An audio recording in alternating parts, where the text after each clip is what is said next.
جائے گا. حضرت موسیٰ کو ڈرنے کی ضرورت نہیں تھی. جب حضرت موسیٰ ڈر گئے تو پتہ چلا آئندہ آنے والا علم صرف اللہ کے پاس ہے.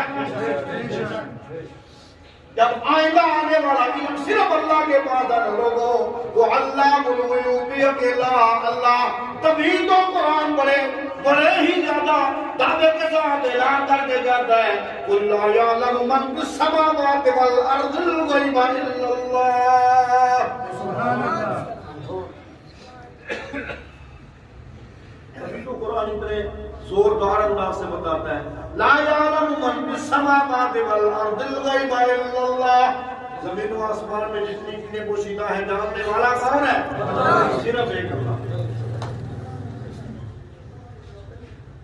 حضرت یعقوب علیہ السلام جو حضرت یوسف علیہ السلام کے والد گرامی ہیں, ان سے کسی نے پوچھا تھا, اس کا اشعار بھی